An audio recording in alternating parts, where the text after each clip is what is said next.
राम राम दोस्तों, आप लोगों का स्वागत है पढ़ने क्लासेस में। तो आज जो है हम पढ़ने वाले हैं क्लास 12th का जो है मॉडल सेट, और उसमें जो है मैथ सॉल्यूशन कराते हैं। ठीक है, इससे पहले जो भी हमने है आप लोगों को मैथ ही सॉल्यूशन कराया है, और इस बार जो है इस वीडियो में हम सेट जो है 3 का सॉल्यूशन कराएंगे। मैथ जो है जो 2024 का जो मॉडल सेट है उसमें सेट 3 को सॉल्यूशन कराएंगे। ठीक है, चलिए देखते हैं सेट 3 क्या है।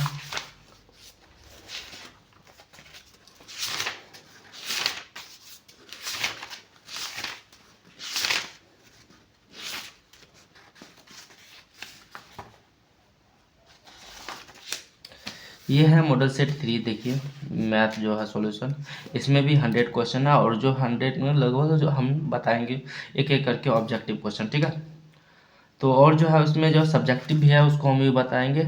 इससे पहले जो हमने आप लोगों के 2 सेट सॉल्यूशन करा दिए थे, ठीक ना।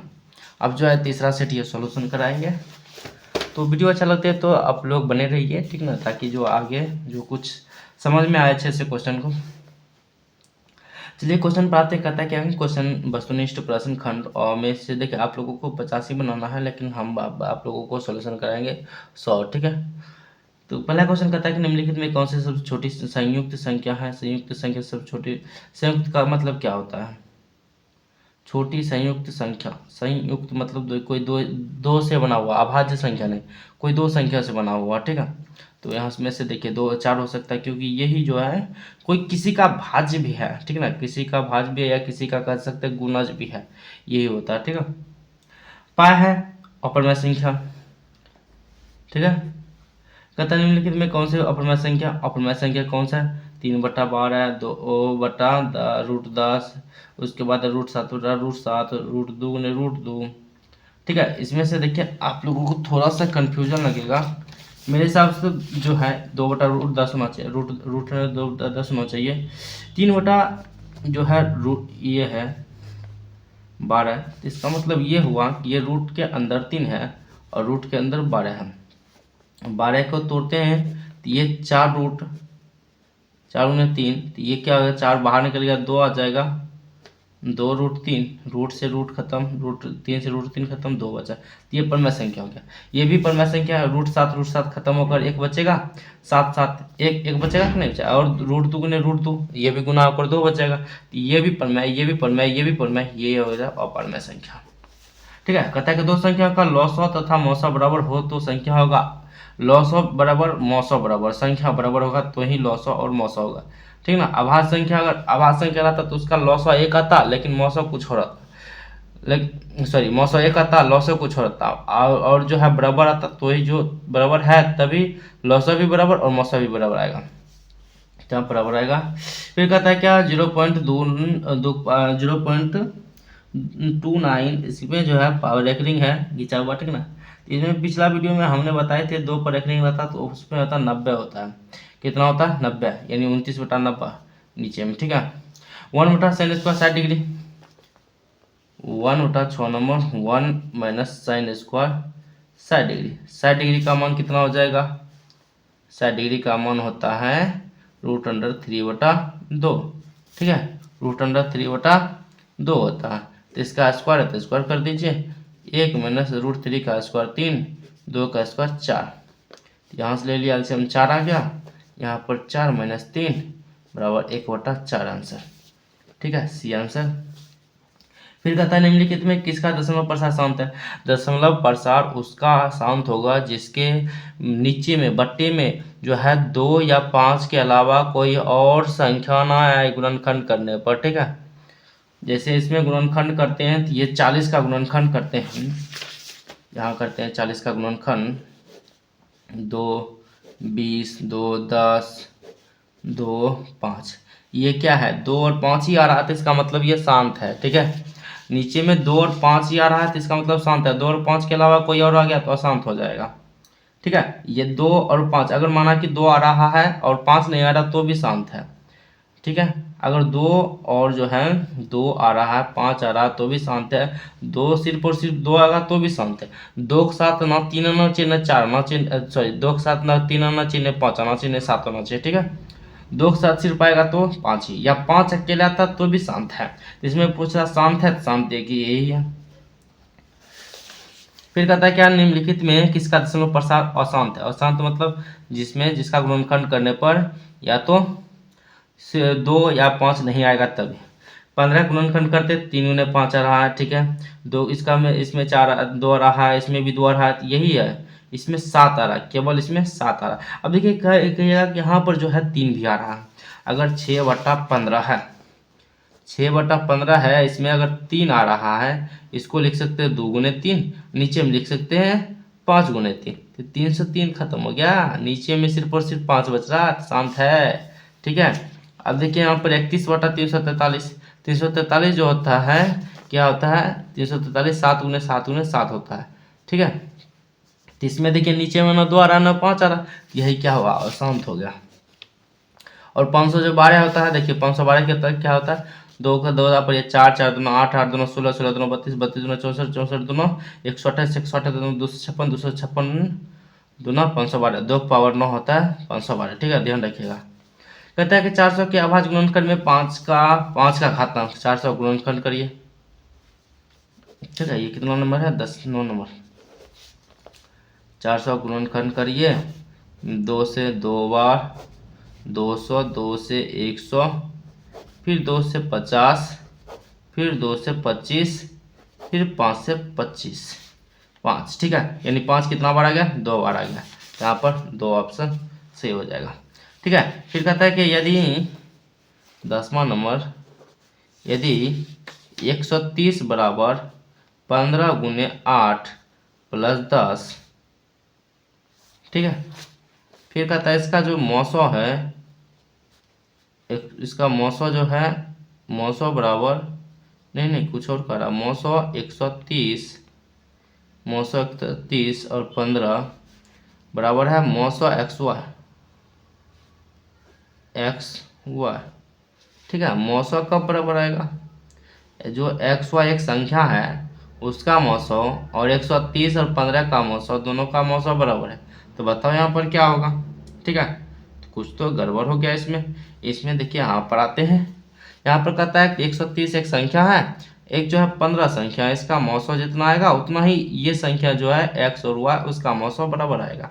तो क्या करेंगे, यहाँ पर देखिए ऑप्शन है 15 10 8 10 15 8, उसके बाद 130 8, ठीक ना। तो सबसे पहले इसका मौसो कितना होगा, 130 और 15 का वो निकालना पड़ेगा। 130 और 15 का मौसो, 130 का गुणनखंड ये हो गया, ठीक है। और यहाँ पर जो है 15 15 15 15 120 गुणनखंड नहीं किया गया, ठीक है ना, ध्यान रखिएगा, ये कुछ और लिखा गया है। तो पहले इसको 130 और 15 का गुणनखंड कर लेते हैं, 2 से ये हो गया 65, फिर 3 से नहीं 5 से 13 ये आ गया, फिर 15 गुणनखंड करते हैं 3 से 5, मौसो क्या आ गया, मौसो तो 5 आ गया, मौसो कितना आ गया 5, ये गुणनखंड सही है क्या, 165, 5 से लगाए 13 5 65, सही है। मौसो आ गया इसका 5, ठीक है। अब ये देखिए ऑप्शन पर आते हैं, क्या 5 और 10 का मौसो 3 आएगा, सॉरी 15 और 10 का मौसो कितना आएगा 5 आएगा। 2 इसमें देखिए 8 और 10 का मौसो 2 आ जाएगा, और ये 15 8 का मौसो नहीं होगा, अभाज्य संख्या। तो देखिए ये अभाज्य संख्या नहीं है, लेकिन इसमें और इसमें कुछ मिल ही नहीं रहा, तो इसका मौसो 1 आ जाएगा। तो यही ऑप्शन सही है, ऑप्शन से इसमें गए, ठीक है, ऑप्शन से ही इसमें हल किए हैं। फिर कहता है क्या रूट 125 का परमैकरण गुणांक होगा। परमैकरण गुणांक क्या होता है, हम भूल रहे थोड़ा सा, ठीक है ना। परमैकरण शायद में जो होता है ना, रूट अंडर के अंदर कुछ होता है, देखते हैं हम एक बार आंसर देख लेते हैं, उसके बाद आप लोगों को हम बता देते हैं। 11 का क्या है, 11 सी है, रूट 5 परमैकारी गुणांक। चलिए बहुत ईजी है, हम आंसर देख लिए, उससे थोड़ा हमको दिमाग में आ गया। 125 का गुणनखंड करते 5 गुने 5 गुने 5 आता है, ठीक है। अब इसमें देखिए जोड़ा लगाते हैं तो एक रूट 1 5 बाहर आ गया, लेकिन एक तो अंदर आ गया। यही जो अंदर रहता है रूट के अंदर, यही कहलाता है परिमयीकरण गुणांक। ठीक है, यही क्या कहलाता है? परिमयीकरण गुणांक। तो आंसर हो गया √5। फिर निम्न कहता है निम्नलिखित में कौन सा सह अभाज्य है? सह अभाज्य होना चाहिए। ठीक है, चलिए देखते हैं। 9 16 15 20 21 84 और देखिए 13 5 65 21 चौक 84। ये 9 16 आ रहा है कि नहीं आ रहा? सअभाज्य 9 16 ये भी सअभाज्य है। अरे सॉरी, ये तो क्या भाग लग रहा है क्या? इसमें काटते हैं तो इसको काटते हैं तो या था 3 या था 4, 3 4। ये इसमें क्या आ गया? 3 4 आ गया। इसमें 3 5 3 5 ये होगा। इसमें 3 और 84 4 आ गया। 3 5 इसमें 1 5 13 5 65 1 5। देखिए इसको काट के देखते हैं। ठीक है, ये हो गया 3 और 4 आ जाएगा। 4 नहीं, 3 4 नहीं आएगा। 9 है 16 है, कटेगा ही नहीं। ठीक ना। और ये कहता 15 है 20 है, ये कटने वाला है। 5 3 15 4 5 चौक 20, 3 4 आ गया। फिर इसके बाद ये तो 9 16 ही रह गया और ये 3 4 आ गया। फिर इसमें कहता है क्या? 21 84, ये कटेगा। 21 चौक 84, 1 और 4 और ये आ गया 13 65, ये आ गया 1 और 5। देखिए इसमें तो एक अभाज्य संख्या नहीं है, इसमें भी एक अभाज्य संख्या नहीं थी, ये दोनों खत्म हो गया। इसमें 4 अभाज्य संख्या नहीं थी, ये भी खत्म। ऑप्शन ए के बचाई ये तो खत्म। यही आंसर हो जाएगा। ठीक है, आगे बढ़ते हैं। कहता है रैखिक बहुपद में शून्य की संख्या 1 होता है। रैखिक बहुपद में एक बहुपद में 1, उसके बाद द्विघात बहुपद में 2 शून्य की संख्या, द्विघात बहुपद में 3 शून्य की संख्या। इसमें हो गया रैखिक बहुपद में 1 शून्य की संख्या। कहता है बहुपद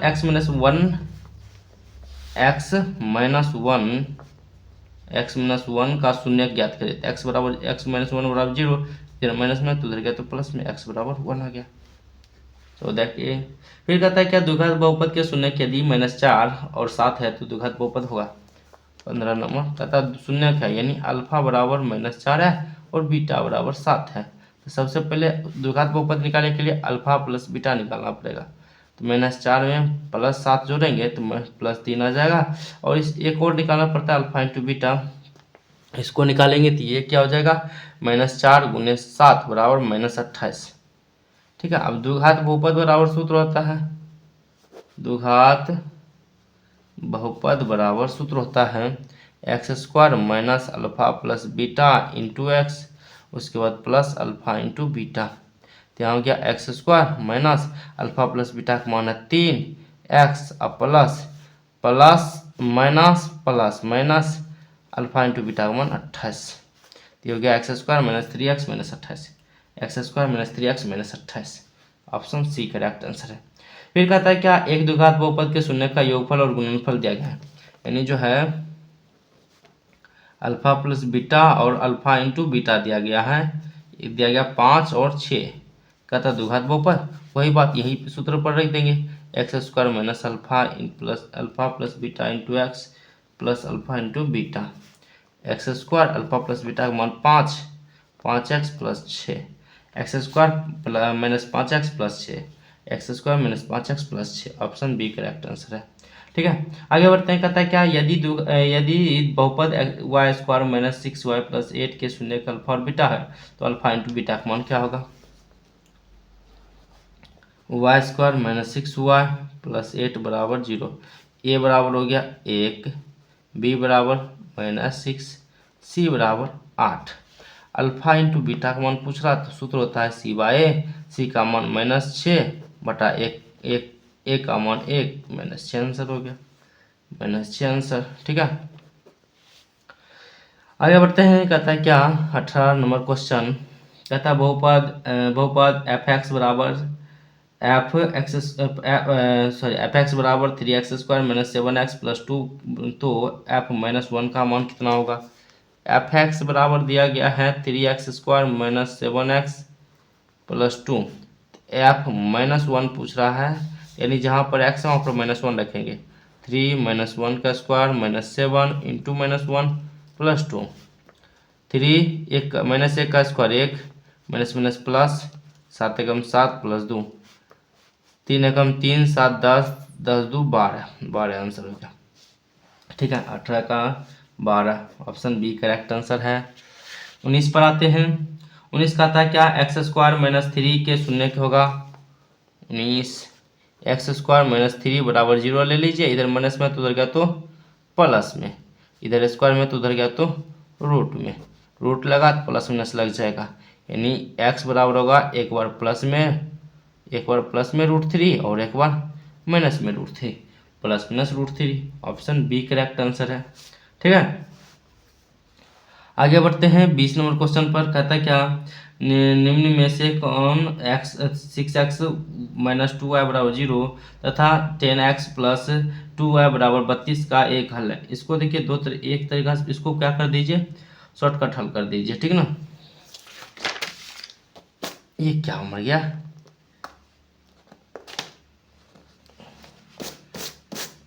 पता नहीं क्या था, लगता है मच्छर उच्छर मर गया होगा। 20 10x प्लस 2y, देखिए 6x माइनस 2y बराबर 0 और 10x प्लस 2y बराबर 0, दोनों में से कोई खत्म होने वाला है। हाँ ये खत्म होने वाला, ये प्लस माइनस में खत्म हो जाएगा, जोड़ेंगे तो ये खत्म, ये जोड़ देंगे 16 हुआ और 0 में 32 जोड़ेंगे तो 32। y बराबर कितना आ गया 2, इधर ये कटेगा कितना आ गया 2 आ गया। y का मान समीकरण एक में रख दीजिए। 6x माइनस 2y बराबर 0, 6x माइनस 2 गुने 2 बराबर 0, 6x इधर ही माइनस में है तो 2 दूना 4, इधर जाएगा तो प्लस में हो जाएगा। x बराबर आ गया 4/6 2/3, x बराबर आ गया 2/3 और y बराबर 2। क्या कुछ गड़बड़ हो गया, ऐसा मान भी नहीं है। y बराबर तो 2 है, 2 में है, x बराबर कुछ गड़बड़ हो गया।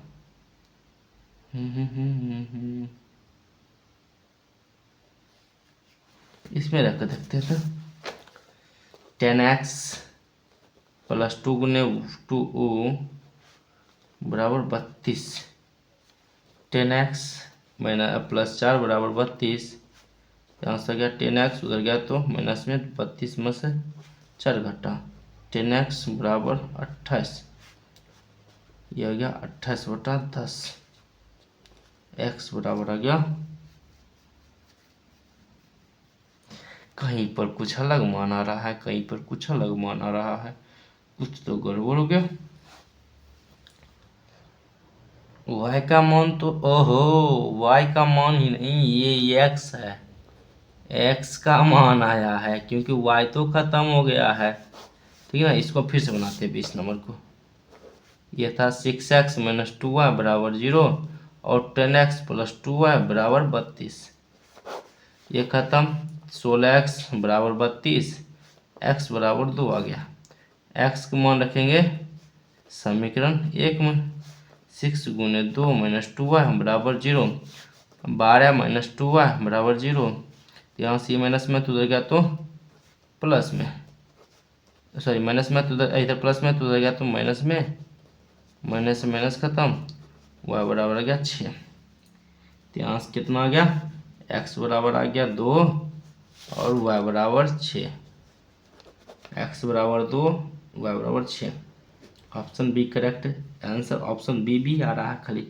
ठीक है आगे बढ़ते हैं। कहता क्या यदि समांतर यदि रेखाएं 4x प्लस पी वाई बराबर 6 तथा 12x प्लस 9y बराबर 15 के समांतर है तो p का मान होगा। समांतर होता था क्या करते थे, ओहो हम यही बार बार भूल जाते हैं, समांतर होता तो क्या करते थे, ठीक ना, तो शायद में समांतर होता था तो क्या करते थे, चलिए देखते हैं हल करके। हम समांतर वाला जो है समांतर और उसके बाद संपाती सब भूल जाते हैं। समांतर होता था तो क्या करते थे, शायद इसमें सबसे पहले लिखते हैं a1 b1 ऐसे करके, a1 बराबर हो गया 4, b1 बराबर p, c1 बराबर 6। हाँ तो समांतर का क्या होता है, समांतर का जो सूत्र होता है a1/a2 बराबर b1/b2 equal to note c1/c2, ये दोनों बराबर होता है तो वही टर्म यूज करेंगे।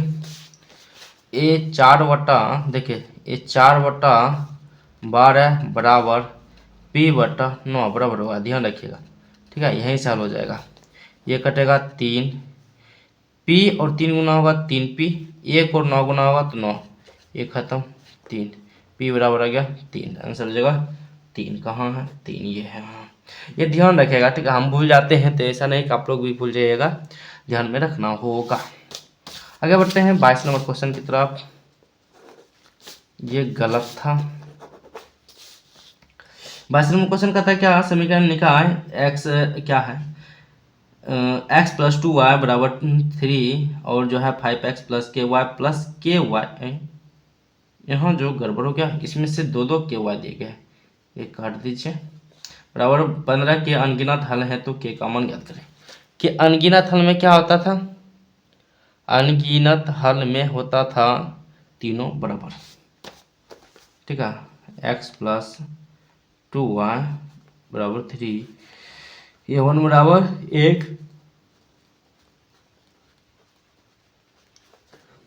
a1 बराबर 1, b1 बराबर 2, c1 बराबर 3 और यानी 3, और जो है 5x प्लस के वाई बराबर 15, a2 बराबर 5, b2 बराबर के, c2 बराबर 15 क्या नीचे हो गया, इसमें तीनों बराबर होता है, a1/a2 बराबर b1/b2 बराबर c1/c2। ठीक है, हम क्या करते हैं, ये दोनों ले लेते हैं। 1/2 बराबर 2/के, यहाँ के बराबर निकल गया 4, के बराबर निकल गया 4, 4 तो मान ही नहीं है, ओ हो 2 नहीं है, a2 का मान 5 है, 5 और b2 का मान के, b1 का मान 2। ठीक है, 5 दूना 10 हो गया। ठीक है ना, देखिए a2 का मान कितना है, 5 है, तो के का मान हो गया 10, ऑप्शन डी सही है। ठीक है, फिर कहता है द्विघात समीकरण कौन है। द्विघात समीकरण होने के लिए हमेशा बात ध्यान में रखिएगा, x के पावर क्यू नहीं आना चाहिए, ना बट्टा में x आना चाहिए, ना रूट में x आना चाहिए। ठीक है, यहाँ पर देखिए x के पावर क्यू है तो ये नहीं होगा, यहाँ पर देखिए बट्टा में x है तो ये भी नहीं होगा। फिर यहाँ पर देखिए तो यहाँ पर क्या हो जाएगा, या तो ये हो सकता है या तो ये हो सकता है, सस्पिशन हो गया। चलिए दोनों को हल करते हैं। एक्स स्क्वायर होना चाहिए निश्चित, एक्स स्क्वायर अगर हट गया तो मतलब वो भी नहीं होगा, ध्यान में रखिएगा। यहाँ पर चेक करते हैं 23 नंबर, 2x² प्लस 3 यहाँ पर 5 प्लस एक्स और जो है 2x माइनस 3, इसको हल कर देखते हैं। ये 5 इससे गुना होगा 10x, ये इससे गुना होगा तो 2x², और जो है ये इससे गुना होगा तो -15, और ये इससे गुना होगा तो -3x। इधर है 2x² प्लस 3, 2x² खत्म, इसमें x² ही खत्म है तो इसका मतलब ये भी नहीं होगा। ऑप्शन एक ही बी बचा हुआ, तो बी ही आंसर सही होगा। ठीक है, आगे बढ़ते हैं 24 नंबर क्वेश्चन पर।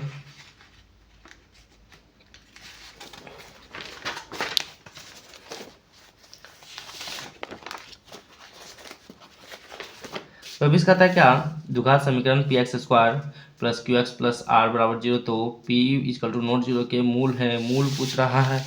ठीक है, 24 समीकरण लिख लेते हैं, px² plus qx plus r बराबर 0।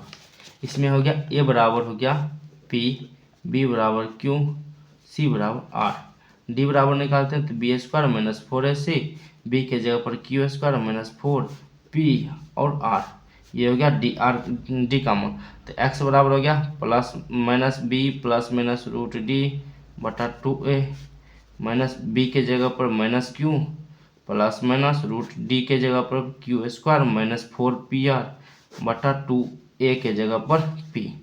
यही हो गया आंसर इसका, minus Q plus minus √q² minus 4pr/2p, option B correct answer है।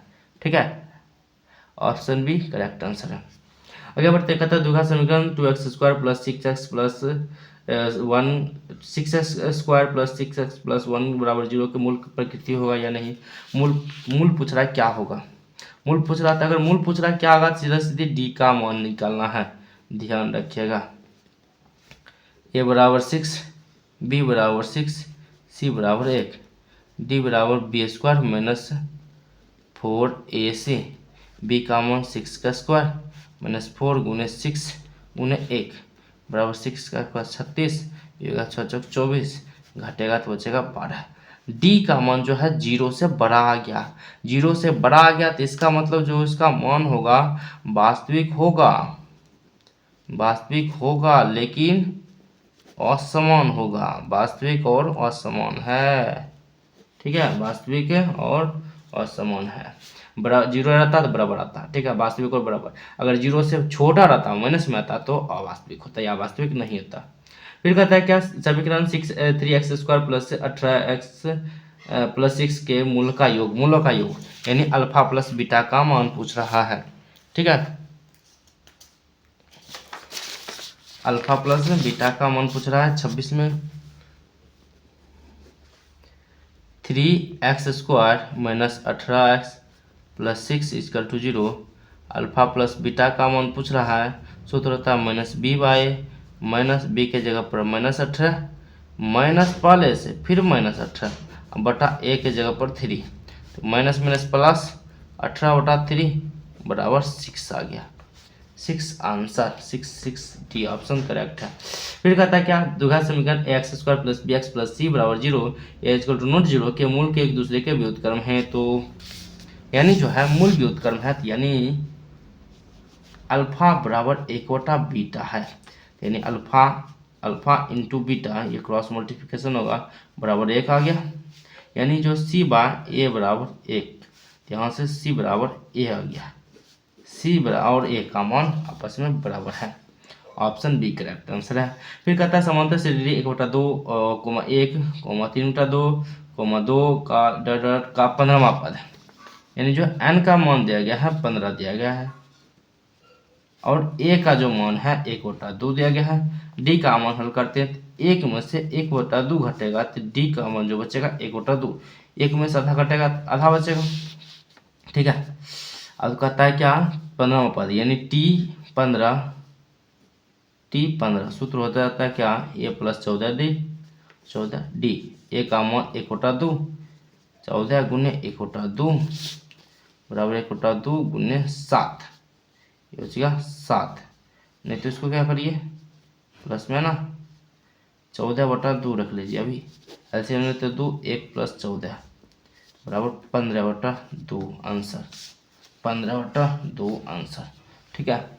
फिर कहता है क्या, निम्नलिखित में कौन सा समांतर श्रेणी में नहीं है, समांतर श्रेणी में नहीं है तो चेक करने के लिए क्या करेंगे, डी का मान निकालेंगे, डी का मान अगर नहीं बराबर है तो जो जिसका मान डी का बराबर नहीं है वो समांतर श्रेणी में नहीं है, यानी दूसरा में से पहला घटा देंगे। देखिए ये 4 है, 4 पूर्णांक 1/2, 4 दूना 8 8 1 9, 9/2, 9/2 में से घटाएंगे कितना 5, यह आ गया 2 एलसीएम, यह आ गया 9 माइनस 10 बराबर माइनस 1/2। फिर ये d1 और फिर d2 हल करते हैं, 4 में से घटाएंगे ये वाला, यानी 4 में से घटाएंगे 9.2 9 सॉरी 4.1/2, तो ये हो गया 2 8 माइनस 9 माइनस 1/2 माइनस 1/2 माइनस 1/2 बराबर है, बस यही हो जाएगा। समांतर श्रेणी में है ये है, ठीक है, ओहो नहीं है ऑप्शन में पूछ रहा नहीं है, तो ये है ये वाला है, आगे हल करते हैं, ठीक है। यहाँ पर देखिए सबसे पहले दोनों को हल कर लीजिए, ये 8 6 14, 14 में 60 गया तो 6, फिर 20 में 14 गया तो 6, ये समांतर श्रेणी में ये भी है, ये इसको देखते हैं, ये हो गया कितना 10 में से 4 गया था 6, फिर 15 में से 10 गया 5, यहाँ पर 6 बच रहा है, यहाँ पर 5 बच रहा है, तो ये भी ये नहीं है, तो समांतर श्रेणी में यही नहीं है, ठीक है, ये नहीं है, option D is correct answer, ठीक। आगे बढ़ते हैं, कहता है क्या, यदि किसी समांतर श्रेणी का पहला पद 9 हो, पहला पद मतलब a बराबर 9, सर्वांतर d बराबर -3, सर्वांतर d हो -3 हो, और तो इसका प्रथम पद 12 पदों का योगफल होगा, 12 पदों का योगफल पूछ रहा है, n बराबर 12 दिया गया है, SN बराबर पूछ रहा है, S 12 बराबर, तो इसका सूत्र होता है n/2 × 2a plus n-1 × t, 12/2 2 गुने 9, एक का मान कितना 9 प्लस 12 माइनस 1 इंटू माइनस 3, यह आ गया 6, 18, 11 3 33 माइनस 33, यहाँ से आ गया 6, घटाएंगे तो कितना बचेगा माइनस 15, 15 से 90, माइनस 90 आ जाएगा। कितना होगा minus 90। Option C correct answer है। ठीक है, फिर कहता है क्या 31 समांतर श्रेणी 17 34 51 का कौन सा पद 170 है। ठीक है ना,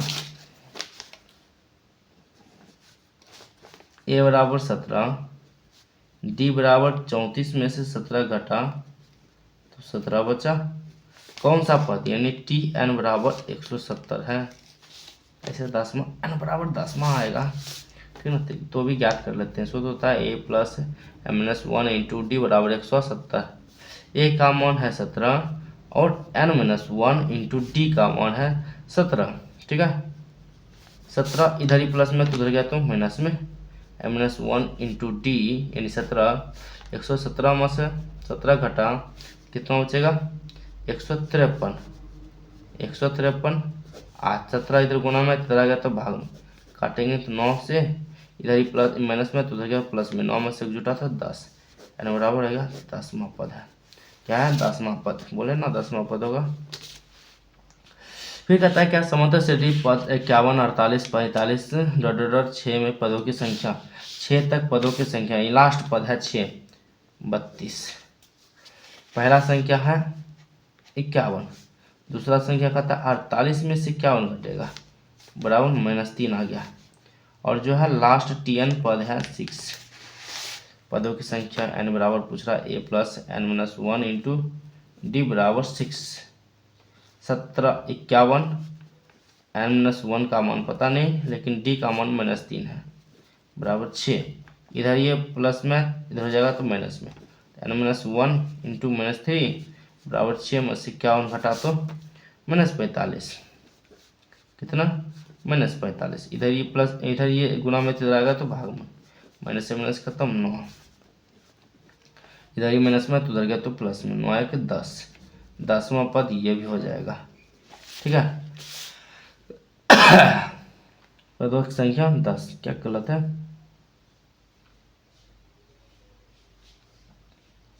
ओहो 15 3 45 होता 15 हो जाएगा यहाँ पर, 15 में जुटा 16। ठीक है, कितना आ गया 16 आ गया। फिर कहता है क्या 33 नंबर क्वेश्चन 0 से लेकर 50 के बीच विषम संख्याओं का विषम संख्या की संख्या कितनी होगी, पदों की संख्या पूछ रहा है। पहले 0 से स्टार्ट करते तो विषम संख्या कहाँ से स्टार्ट होगा, 1 से स्टार्ट होगा, फिर 3 आएगा, फिर 5 आएगा, डॉट डॉट करके 49 आएगा। ठीक है, लास्ट 49। तो इसमें पूछ रहा जो ए बराबर हो गया 1, डी बराबर हो गया 3 में से 2, 1 घटा तो 2 हो गया, और लास्ट में जो है टी एन बराबर हो गया 49 हो गया। वही सूत्र लगाएंगे। ठीक ना, यहाँ जो है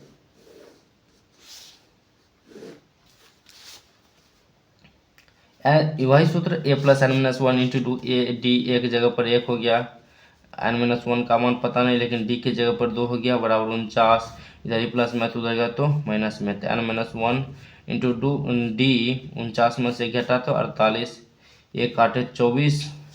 ठीक है, और देखिए इधर माइनस में इधर गया तो प्लस में, तो एन बराबर कितना आ गया 24 1 25, एन बराबर 25 आ गया आंसर। ठीक है, 25 25 25 25, ऑप्शन ए सही आंसर है। ठीक है, अब आगे आते हैं। कहता है क्या 34 में क्या कहता है समकोण त्रिभुज जो है समकोण त्रिभुज एबीसी में कोण बी बराबर 90। पहले एबीसी एक त्रिभुज बना लेते हैं।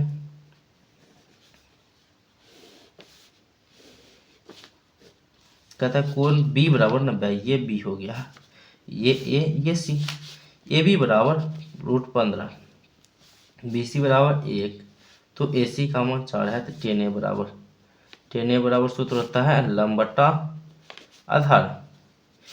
इसके हिसाब से लंब हो गया बी सी और आधार हो गया ए बी, यहाँ जो है 1/√15 आंसर, 1/√15। ठीक है, फिर कहता है क्या कोसेक, ठीक कोसेक ये होता है शायद इसको फाई कहा जाता है 35, कोसेक फाई बराबर के, तो cos फाइव बराबर वाट, ठीक है। cosec फाइव बराबर के, तो cosec फाइव बराबर का मान होगा। ओहो, बड़ी उलट पुलट क्वेश्चन है।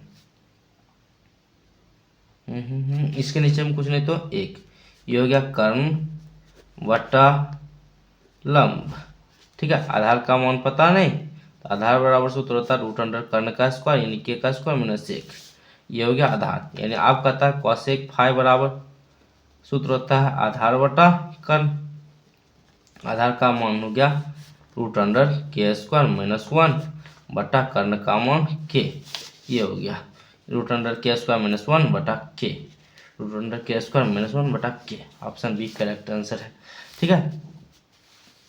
फिर पूछ रहा है क्या 36, एक बटा सेक फाइव, ये होता है cos five, क्वाट x into ten x बराबर एक, cos फाइव बराबर एक बटा दो, तो cosec फाइव बराबर देखिए 38,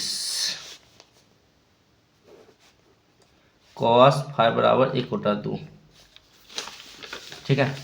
cos फाइव बराबर एक बटा दो, तो इसका मतलब हो गया, ये हो गया आधार बटा कर्ण, आधार बटा कर्ण, तो लंब नहीं दिया गया है, लंब बराबर सूत्र होता है रूट अंडर कर्ण का स्क्वायर यानी दो का स्क्वायर माइनस आधार का स्क्वायर एक का स्क्वायर, दो का स्क्वायर चार माइनस एक बराबर रूट अंडर तीन, ठीक है। cosec फाइव बराबर होता है सूत्र लंब कर्ण बटा लंब, कर्ण का मान है दो, लंब का मान रूट अंडर तीन, दो बटा रूट अंडर तीन, ठीक है। फिर पूछ रहा है क्या, यदि फाइव बराबर 45 तो cosec five sec five plus cosec five यानी cosec 45 सेक 45, इसका मान रूट दो, इसका मान भी रूट दो, रूट दो रूट दो दो, दो रूट दो, ठीक है। ऐसे देखिए यहाँ पर था ना रूट दो, इसका मान भी दो रूट दो, तो ये होगा दो रूट दो जोड़कर, ठीक है ना।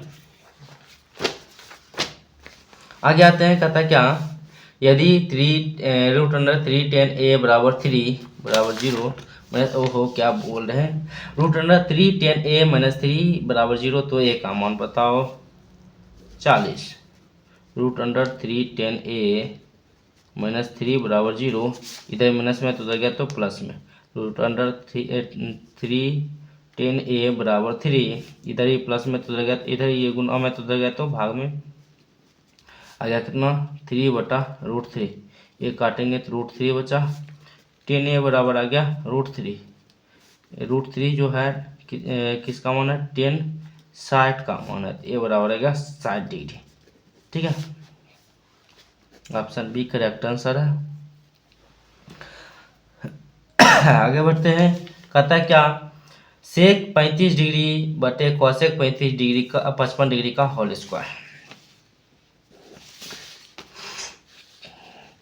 सेक 35 डिग्री बटा कॉसेक 55 डिग्री का होल स्क्वायर, ठीक है। यहाँ पर देखिए इसको बदलते हैं, इसको लिख सकते हैं सेक 90 माइनस 55 बटा कॉसेक 55 डिग्री, ये बदलता है सेक बदलता है कॉसेक में, तो कॉसेक 55 डिग्री ऊपर पड़ गया, नीचे में भी कॉसेक 55 डिग्री, ये खत्म एक, एक का स्क्वायर एक हो गया, कितना हो गया एक, ऑप्शन सी। कहता है निम्नलिखित में किसका मान सबसे अधिक है, cos 45 का मान एक बटा रूट दो, साइन जो है 0 डिग्री का मान 0, अभी तक ये बड़ा हुआ अभी तक, cot 45 का मान एक, अभी इससे बड़ा ये हो गया, और cosec 60 डिग्री का मान होता है कितना रूट दो बटा रूट थ्री, तो इसको हल करने पर लगभग कितना है, अभी तक सबसे ज़्यादा ये आया है, ठीक है। देखिए यहाँ पर जो है cosec 45 का मान होता है कितना एक बटा रूट दो, अब जो एक पॉइंट इसका मान होता है 1.414, इसको भाग लगाएंगे तो कुछ 0 पॉइंट कुछ आएगा ऐसे करके, ठीक है। और साइन 0 का मान 0 होता है जो कि छोटा है, ये अभी तक ये बड़ा हुआ, फिर cot 45 का मान 1 होता है, अभी ये हो गया 0, ये हो गया 0 पॉइंट कुछ होता है तो ये 1 हो गया, ये अभी सब ज़्यादा ये हो गया, फिर cosec 60 डिग्री का मान होता है 2 बटा रूट थ्री, ठीक है। तो 2/√3 यानी रूट जो है इसका मान आता है कितना 1.732। 2 में 1.732 लगाएंगे तो भाग आएगा कितना 2 में भाग लगाएंगे 1.7 1 पॉइंट कुछ कुछ आएगा। तो 1 पॉइंट कुछ आएगा तो मतलब 1 से ज़्यादा है, 1 से ज़्यादा है तो इसका मतलब सबसे ज़्यादा यही है। ठीक है, कहता है 37 डिग्री का मान 1/√2 cosec square -1 sin square theta. ठीक है ना, 1 minus sec square theta into cot square theta, 1 minus sec square theta 44/45,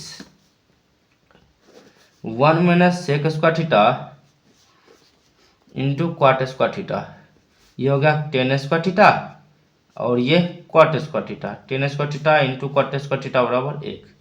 ठीक है, यहाँ से हो गया 1। फिर कहता है साइन अल्फा इंटू क्वाट अल्फा 46,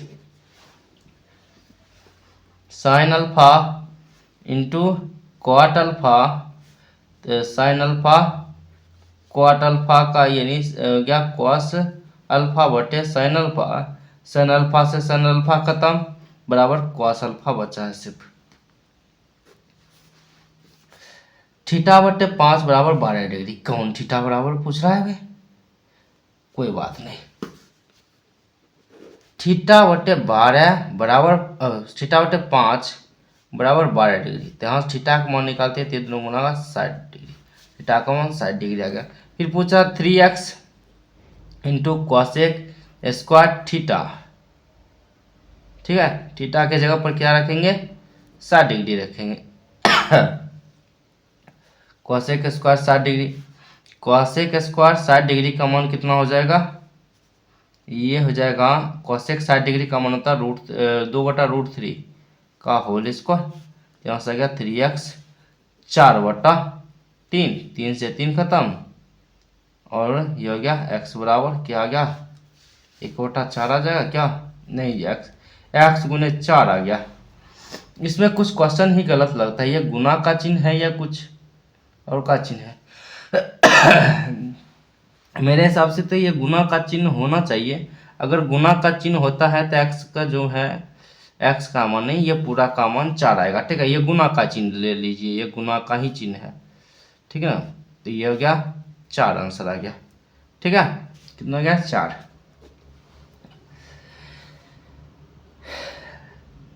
आगे बढ़ते कहता है कि यदि sine x plus sine square X बराबर 1 तो cos square x plus cos power 4x बराबर वाट। यहाँ पर 48 कहता है क्या, ये मज़ेदार क्वेश्चन है। Sine x plus sine square X बराबर 1 तो कब पूछ रहा है, चलिए इसको क्या करते हैं, नीचे वाला को हल करते हैं। Cos square x plus cos power 4x, ठीक है ना, ये हो गया कॉस स्क्वायर,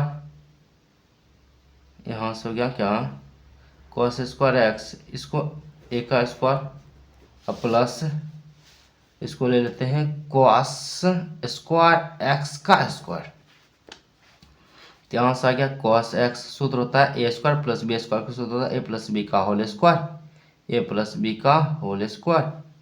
ये लगता है कुछ डिफिकल्ट सा है, ठीक है ना। देखिए इसको हम थोड़ा सा लेट से बताते हैं। पहले कॉसेक 60 डिग्री का मान किसके बराबर होगा, सेक 30 डिग्री का मान, ठीक है, तो यहाँ पर सेक 30 डिग्री के मान के बराबर होगा। फिर कहता है क्या कॉसेक माइनस कॉट थीटा बराबर एक्स, तो कॉसेक थीटा बराबर क्या होगा 50। इसको हम थोड़ा 48 को लेट से बताते हैं, लास्ट में बताएंगे, ठीक है ना, क्योंकि ये थोड़ा सा बड़ा क्वेश्चन है। ध्यान से पूछ रहा है कॉसेक थीटा बराबर क्या होगा, ठीक है, कॉसेक थीटा बराबर क्या होगा। यहाँ भी ये भी क्वेश्चन कुछ फंसने वाला है, ये 2 क्वेश्चन जो है फंसने वाला आ गया है, ठीक ना। तो भी हम कोशिश करते हैं कि बता दें। ये 1/sin थीटा, इसका सूत्र होता है cos थीटा बटे sin थीटा बराबर x, ठीक है। sin थीटा एल्सियम आ गया 1 माइनस cos थीटा बराबर x। तो भी नहीं बनेगा, कुछ और विधि अपनाना पड़ेगा, ठीक है ना।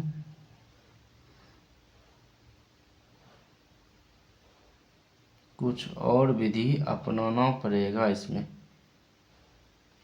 ये 2 क्वेश्चन जो है थोड़ा सा लफड़ा क्वेश्चन आ गया है। देखिए ये मेरे जो है मथे में, ये जो मेरे दिमाग में नहीं आ रहा है दोनों क्वेश्चन, ठीक है ना। अगर आपसे बनता है तो बना लीजिए, ठीक है ना। ऐसे हम कोशिश करेंगे दोनों क्वेश्चन को अच्छे से सॉल्यूशन करने की, ठीक है। कभी हो सकता है ये प्रॉब्लम बता दे अच्छे से दोनों में, ये क्वेश्चन और ये क्वेश्चन, ठीक है। तो यहाँ तक बने रहने के लिए आप लोगों को बहुत बहुत धन्यवाद। आप मिलते हैं नेक्स्ट वीडियो में, और हो सकता है अगले वीडियो में जो है इस दोनों क्वेश्चन का हम सॉल्यूशन भी करा दें, ठीक है। हम इसे कोशिश पूरे भरपूर कोशिश करेंगे कि बनाने का। अगर नहीं बनता है तो हो सकता है क्वेश्चन ही गलत है, कुछ अटपटांग क्वेश्चन दोनों लगता है, ठीक है ना। ऑप्शन से भी कुछ अटपटांग लग रहा है, नीचे वाला क्वेश्चन 50 नंबर, ठीक है। चलिए यहाँ तक बने रहने के लिए आप लोगों को बहुत बहुत धन्यवाद। मिलते हैं अगले वीडियो में।